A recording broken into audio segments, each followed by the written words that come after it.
Welcome friends to another r/ProRevenge video. Today we've got a crazy revenge story involving sending somebody to jail and getting deported. But first, a story from 420 lays it. You made my life heck for the last few months? Well, I hope you've now felt a fraction of what I felt. So the last 8 or 9 months of my life have been a total mess because of my job. I started a job at the end of the summer in 2021, which was immensely difficult to get because of UK office job availability/COVID. So I was thrilled beyond relief to get something. This was fixed term for 12 months, but in the first few months I had gone above and beyond.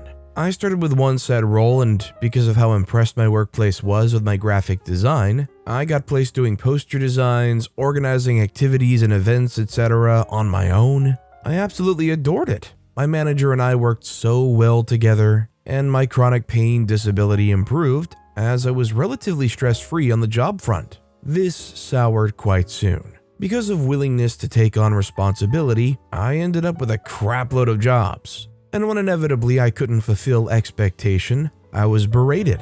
My manager's kindness quickly switched, and I ended up being her punching bag. I arranged a whole Christmas fete, brought in over 1,000 British pounds of donations for a food bank, and did so much running around to ensure everything went well that my big toenail turned black from so much physical labor, and that still wasn't good enough. The day after this fete, I tested positive for COVID, and I was actually grateful at this because it meant I could have a break. Things got progressively worse. I always thought things can't get worse, and then they always did. After Christmas, my disability worsened massively, which meant I was in constant agony. I noticed because of my mistreatment the benefits, or normal work treatment, that others were given. I came in 10 minutes late, which was the latest I came in, to avoid worsening my pain by waiting for a less busy train. And I was frog-marched out of the office to be told off about my punctuality, which is when I disclosed my medical condition.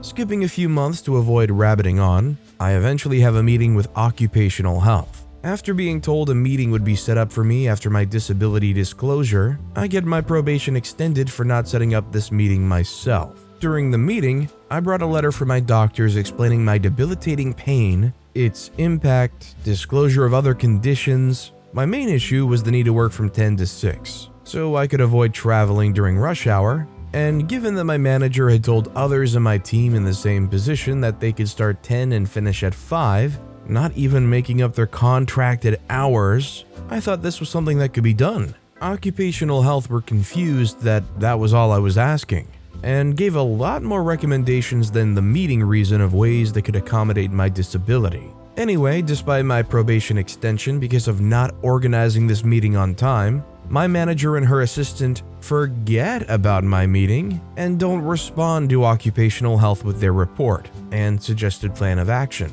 I brought it up thrice in this time and was told that they were too busy and they'll schedule it themselves. Eventually, after I raised this with HR, they coincidentally remember and make no secret of, I can speak to them anytime, no matter what, if I need something. You don't have to go to HR, yawn. So they set up a meeting to go through my disability recommendations and decide to do their first ever one-to-one with me, a short 5 minutes on why they can't accommodate my 10 to 6 hour change nor anything else, then 40 minutes on the fact that they will not be renewing my contract, and if I wanted to, I could interview for one of the 16-year-old temp roles they offer. £10 an hour and a bright green t-shirt. My rent is astronomical at the moment, so going from an office role to that would just bankrupt me. It would not work at all. I was dismissed with shrugs and told I'm literally not needed anymore. My job just won't be needed, so I can't stay. They don't have capacity. The next day, I go on sick leave as at that point I'm at a rock bottom. I feel truly defeated. And from the first day of my leave, I'm made to feel like an absolute burden and nuisance. I'm not going to go into details as I've rambled again. The last 2 months I've been off sick have been difficult as I couldn't find a job to save my life, as the UK job market is really hard at the moment. And despite my indescribable relief and joy at not having to go back to that place, I've been really struggling with the thought of being unemployed, unable to pay rent, and then losing mine and my partner's home.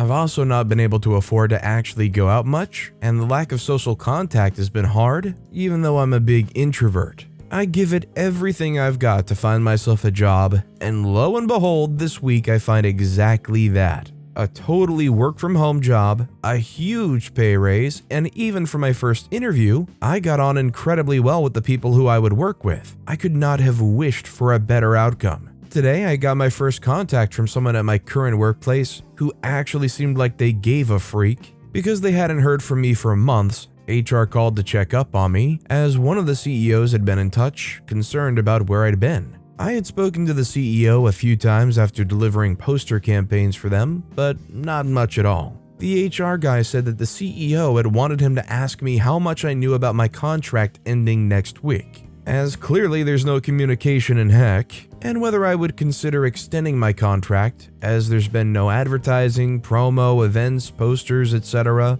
in my absence. For the CEO of a very big company to individually request my return, that's a big deal. In short, I think they're really struggling in my absence. I look on their website after my interaction, and what do I see? Today, a new job listing. My role that was, in my manager's words, literally not required as their zero capacity. The fact I got a job last week and now don't have to go back there can only be fate. And now their desperation for said role dictated by a CEO to me honestly warms my soul. It's the pettiest of revenges considering how they treated me and made me feel, but being able to say no to a job I desperately needed only 2 months ago and knowing they can't advertise without me is deeply satisfying. I found out from the HR guy today that they have the most unemployment they have ever had. 100 vacancies in a corporation of maybe around 900 staff. Absolutely heartwarming.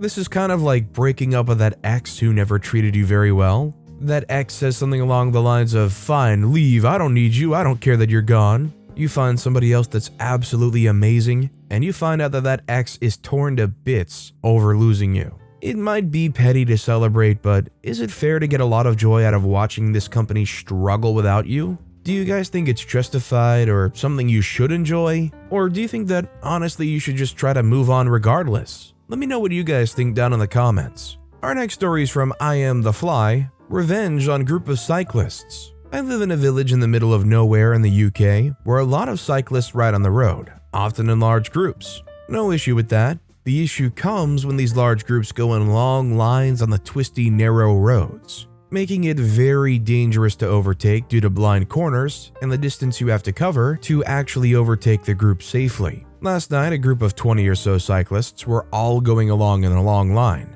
not letting anyone overtake by leaving gaps, etc. Then a break in the group happened as they hit an uphill section. I managed to safely overtake before another bend was coming up. Realizing the pack behind me were struggling a little to get up the hill, I slowed down, obviously to give myself a nice gap to overtake and see what was up ahead, etc. I could see them now getting to stalling speed where they weren't going fast enough up the hill to stay easily upright. I did this for only 30 seconds or so before picking up a bit more speed, and before anyone actually had to stop, all fell off. But I must admit, I did enjoy the looks on their faces when they got a dose of their own medicine.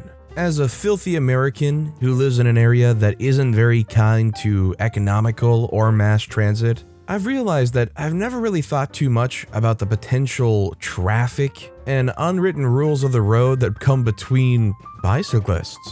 I think this just goes to show that I need to travel some more, if anything just to some bigger cities. By the way, if you're enjoying these stories, make sure to hit those like and subscribe buttons down below so you never miss any of my daily videos. Our next story is from Decapod73. DIANE, private messages are private. Summer 2002, fully 2 decades ago, I'm home from the summer from college, where my parents have cured their empty nest syndrome by filling it with parrots. I do not condone the ownership of pet parrots for a number of reasons. One day, my mom approaches me with an expression between a smirk and embarrassment, and almost whispers, "Can you show me the grossest pictures on the whole internet?" Of course I could. This was the age of shock and gross out sites. Images from Rotten.com and others like it were popular to link to and a bait and switch in the way people rickroll each other now. But I had to know why first. She was a very active member on a BB code message board dedicated to parrots, their care, cute parrot pictures, etc.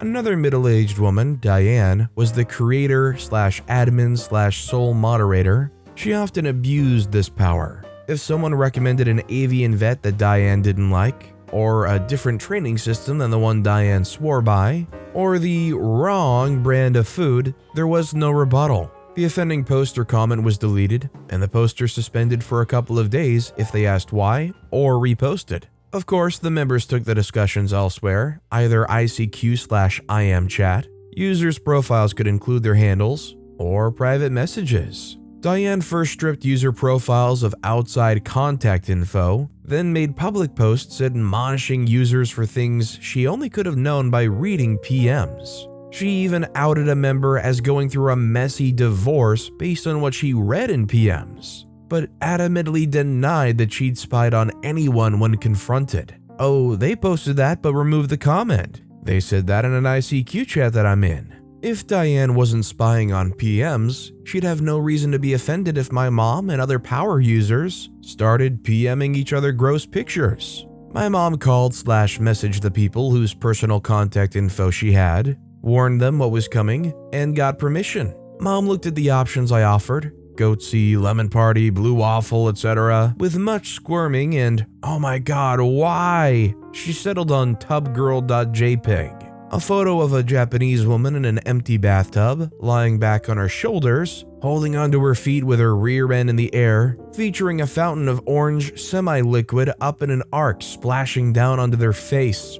Mom added bold text across the bottom reading, "Diane, private messages are private." Suddenly, there were middle-aged and elderly women in Florida, California, Indiana, the UK, and elsewhere, all sending each other this image with this message to Diane, then calling each other to giggle about it and imagining Diane's reaction. Diane banned them all. In doing so, she sentenced the forum to doom. The most prolific posters and advice givers were all banned. She wouldn't provide any explanation to the remaining members, and everyone migrated away to a new forum that had suddenly become active. The admins of this new parrot forum were my mom and two of her friends from the Inappropriate Image Rebellion. As somebody who, in the mid-2000s, spent their fair share of time looking around on forums, whether it was a BB Code forum, V-Bulletin, or some other cheapo free generic, this story hits me like right in my heart because it just brings up good memories and good times. Well, besides the whole picture, but honestly it's pretty great and it does expose that Diane was snooping on everybody. But let's be real, if you did have that power where you could peek and see what was being said, I feel like most people would be tempted to look, right? Like, wouldn't you just want to see what is being said? Our next story is from Jerry Boy 1. Promise me a great future, then fire me. Visited another country to see our daughter and have the adventure of a working holiday, registered with a casual labor hire company, and bingo. I was placed on a 2-month assignment with a huge loco/mining train supplier to reorganize part of their warehouse. I had warehousing, management, and system skills, finished the job in a month, and as I got on well with Mike, the local boss, he kept me on for another month reorganizing other sections and helping him. Their head office was impressed. They asked me to stay on and promised to put me on to staff soon and painted a rosy picture of my place in the company. After several months of nothing happening, I wanted a break. I took a 2-week holiday and went to Vietnam. While I was enjoying a bowl of pho, an email arrived sacking me. Bugger. So I changed my bookings and stayed longer in Asia. When I got back, I took another job, and guess what? Mike, my old boss, had resigned, and the head office were really keen to talk to me about the vacant manager's position. I agreed to the interview. The divisional manager flew 4,500 kilometers to interview me. I attended the interview, got the job, and had the great satisfaction of saying thank you, but no thanks. I mean, this is honestly one of the more satisfying outcomes from any situation where you just keep getting led on. They got that dollar bill on the fishing pole saying, come on, we'll get you another job in a month or another month. It's just so nice for them to come groveling and beg you to come back, and for you to say, nah, you should have secured me back then. This next story is from Guy the Metalhead. Roommate accuses me of losing his cat. I prove him wrong and get a free month of rent. This happened pretty recently. I, 26-year-old male, just moved into a place with a friend turned roommate, Kyle, 29-year-old male. I had finally saved up enough to move out to my own place, and Kyle's lease was going to be up soon at his current apartment. So we agreed to move in together. After a few months of looking for a place we could afford, we found a decent duplex. Now, I moved in a couple of weeks before he did since I had less stuff to move, and he still had another month on his lease to fulfill. I got most of my stuff in to the point where I could comfortably live in it, but I still had stuff to move. Even now I do, but that's not important. Kyle had a lot more to move, which makes sense, and he was also bringing his cat. His cat lived in an apartment with Kyle all her life, so moving into a place with access to the outdoors, on top of a completely new town, must have been quite a shock for her. The weekend they moved in, we spent a good few hours moving in a lot of the big stuff, furniture, bed, electronics, etc., while I was keeping a very close eye on the cat since I was worried she would try to escape somehow. Kyle reassured me that she would be fine since she's never tried to run on him. Having lived with a couple of cats prior to moving, cats which loved to be outside, I was a little skeptical, but I figured he knows his cat better than I do, so I just went with it. After helping him move in his first couple of waves of stuff, I had to go visit my mom and sister for a while since I was helping them with some other stuff. About an hour later, I get a call from Kyle, who sounds absolutely hysterical on the phone, saying that the cat got out. I was surprised and also confused because he was pretty adamant about how good she was about that. He followed it up with, "Now, I don't want to point fingers because that won't solve anything, but there is a possibility that you might have left the door open." I know he was really trying hard to not use the words "you did it," but that hurt nonetheless because 1, I left before him and his friends were done moving stuff in. 2, he had no concrete proof that I was the one who did it, or even any reason to suspect that I would have been the one to do it. 3, he said he never saw the cat leave. 4, out of everyone there, I was the most cautious about her leaving, even suggesting locking her in a bedroom for a while until we were done moving stuff in.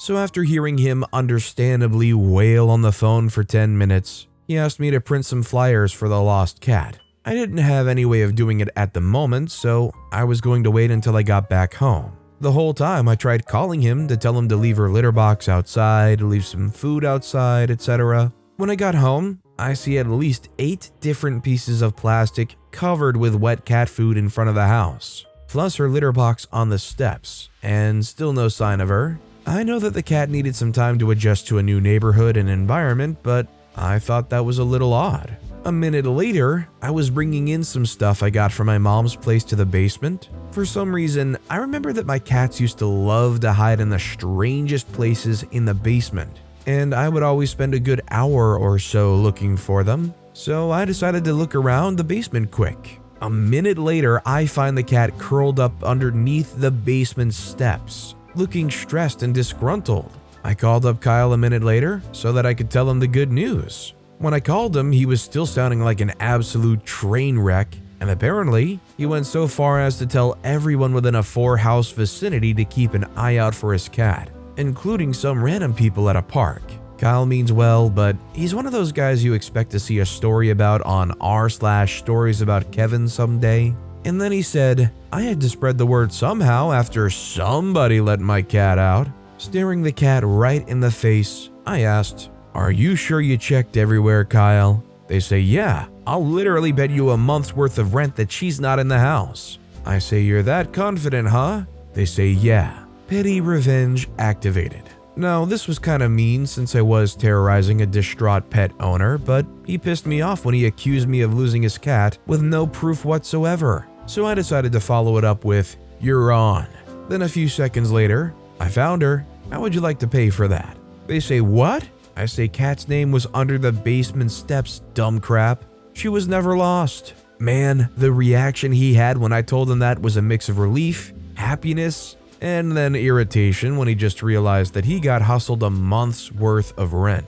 Nevertheless, he doesn't hold a grudge against me for it, though since then, whenever he's asked where the cat is, I always say, "Did you check the basement steps?" I don't blame Kyle initially for implying it, but it's the fact that even after all the worrying and putting the food stuff out and whatnot, They continue to say, somebody let the cat out, and it's almost like a weird, almost narcissistic thing where they couldn't have been the one that screwed up, their friends couldn't have been the one that screwed up, had to be OP because nobody else would be that careless. Our next story is from Burb, the ugly baby pics. My relationship with my grandmother is not great. I won't go into detail, but she treated me so poorly that I've had to work through stuff she did to me in therapy. I can't diagnose anybody with anything, but armchair psychologists on Reddit would probably say my grandmother is a narcissist. Stuff she's done backs it up. She did stuff to me and my mother when I was a little kid that strays into Disney villain territory. We'll leave it at that. Writing about it would dredge it all up again, and I already processed it out in therapy and would like to leave it alone now. Anyway, I have a very low contact relationship with her after being no contact for a really long time. My reasons are not family. My reasons are keeping tabs on her and another nutty as crap relative so they can't drop my crap head of a sperm donor in my lap when my grandparents die. He's disabled. Long story. Not my fault or his fault or anybody's fault really. But being disabled doesn't absolve him of being a raging jerk. So here we are. I've already researched laws everywhere applicable, and I can very easily prove both abuse and abandonment. So at least the state can't stick me with him if I don't want him. Anyway, there was some guilt tripping from relatives about why I don't send her baby pics or ever talk to her, so I decided to handle it and give her what she wanted. I started sending her baby pics, but keep in mind that this woman is horribly, insufferably vain.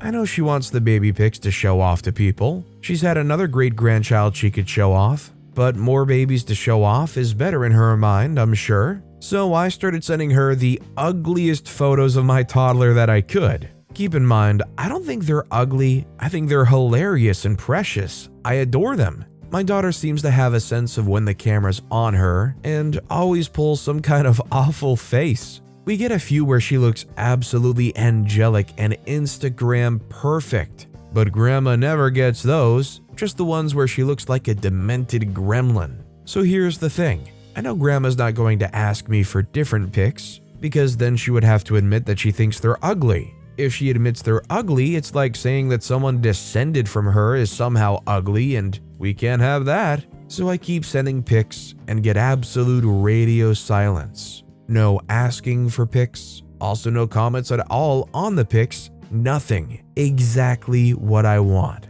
I'm not gonna lie, as much as OP thinks there's an iron defense around this where they can't ask for other pictures, I'm surprised the grandma hasn't still reached out to OP anyways and basically accused them of just taking terrible photos. Not that the kid's ugly, but just attacking OP in a different way. And our final story of the day is from Reddit admin Dumb87. You ripped me off?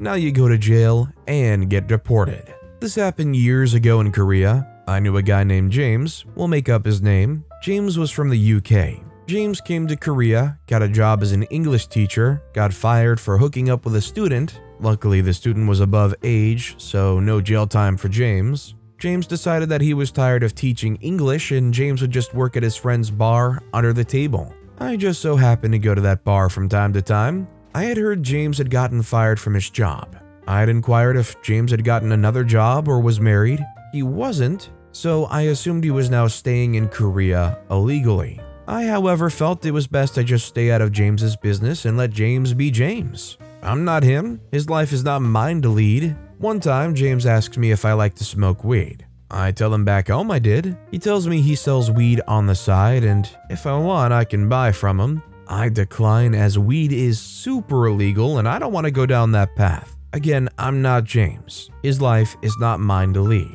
One night I'm at the bar James works at. My bill comes out to 78,000 won, around $60 USD. I give James 100,000 won, 250,000 won bills to pay. I'm supposed to get 22,000 won in change. James hands me back 13,000 won. I begin to walk out and notice he's only given me 13,000 won. I go back to James and put this out and tell him he must have given me 3 1,001 notes instead of 2 10,001 notes and 2 1,001 notes. He tells me I'm just trying to rip him off. We have some back and forth. I end up giving in and saying screw it. I tell the owner later about this. The owner gets super pissed off because apparently I'm not the first customer who has done this. Also, when James works, it's not uncommon for James' register to come up short. I ask the owner why he doesn't fire James, and the owner tells me he feels really bad for James. I decide, you know what? Screw this crap. Korea's had enough of James. A good Korean buddy of mine's dad had just recently retired as the chief of police. I figure my Korean buddy dad knows some cops in the force and might enjoy a nice tip-off. Let's call my Korean friend Young. I go to Young and I tell Young the story. I also tell Young how James is also selling weed and is here illegally. This goes to his dad, who gets to the police. However, for whatever reason, they can't seem to catch James in the ask, and immigration is being slow. Then Young approaches me and says the special investigator would like me to try and buy weed from James. Now I'm nervous. I'm scared I might get wrapped up into this whole ordeal and go down with James. Luckily for me, I had just recently got divorced and had hired a Korean lawyer, so I went to my lawyer for advice. He referred me to his coworker, who's a criminal defense lawyer in Korea. The criminal defense lawyer did charge me to consult, but said he'd talk to the special investigator on my behalf. Long story short, they want me to go undercover and buy weed from James. I'll be mic'd up, and if I'm successful, they'll pay my consult fee with my criminal defense lawyer. My criminal defense attorney also promises me that I won't get in trouble, that I'm merely being used because James trusts me. At this point, I want my money back I spent on the criminal defense attorney, and I'd like to help out the bar owner who's a buddy of mine and get revenge for James. So I agree. I tell the investigator I'll need a few visits and chats with James to get him comfortable with me, but I think by the third or fourth chat, I'll be ready to make the buy. So I spend the next few weeks going to the bar where James works, and I'm pleasant with him, chatting him up, being nice. Then on the third visit, I tell James, "Hey man, do you still sell?" James says he does. I ask how much. He says 75,001 a gram. I tell him I want 2 grams and I'll bring 150,000 on Thursday. He tells me he'll have it. I tell the investigator James has agreed to meet me on Thursday at a local CU before he gets to work, and that he'll have 2 grams with him. The investigator tells me they'll have police nearby the CU, and when James comes up, I need to confirm that he has it, and then I need to text the investigator. At this point, I should tell James I need to pull the money out of the CU, and at the same time, send a text to the investigator that James has it, and they'll come and arrest James. I'm also told it's very important I don't actually handle the weed myself. Nervous, but screw it. That Thursday rolls around, I get to the CU early. I decide I'm going to drink a bottle of soju to not be so nervous. I see James walk up. He sits down with me. I ask him if he has the weed. He says he does. I tell him great. I'm holding my phone, so I text the investigator. I tell James I need to pull money out of the ATM. James says all right and asks, "Can I have a shot of your soju?" I tell him sure, go ahead and finish it. I get up. I'm being slow on purpose. Felt like forever. Just then, 2 Korean cops walked around the corner and 2 Korean cop cars pulled up. The investigator points to James and James is placed under arrest. Much to my surprise, I'm also placed under arrest, which was not a part of the plan. James yells at me and tells me I set him up. Confused, I go, "Screw you, I'm also getting arrested," and we get put into separate cop cars. So now I'm sitting in the back of a Korean cop car wondering what the freak is going on. This wasn't a part of the plan. I didn't actually break any laws. I even had a lawyer help me with this. So we take off for what I assume is the police station. However, when we get to the stoplight, I notice the car James is in keep going straight, and we take a right. In broken English, one of the cops say, "Don't worry, be happy." I'm really confused. We take 2 more rights, and it dawns on me. We're going back to the same CU. CU is a convenience store. We stop just outside of the CU, and I see the investigator waiting. I get taken out of the cop car, and they take off the handcuffs. I get out, and the investigator says, "I apologize, but my boss suggested we handcuff you in front of James, so it doesn't look like you set him up." And I go, "Oh, well, it would have been nice to have been told that ahead of time." He apologizes and said it was a last-minute suggestion. I then ask, "So what will James be told when he doesn't see me at the police station?" The cop said, "He'll be told you were sent to a different police station to keep you 2 separate, but you're free to go."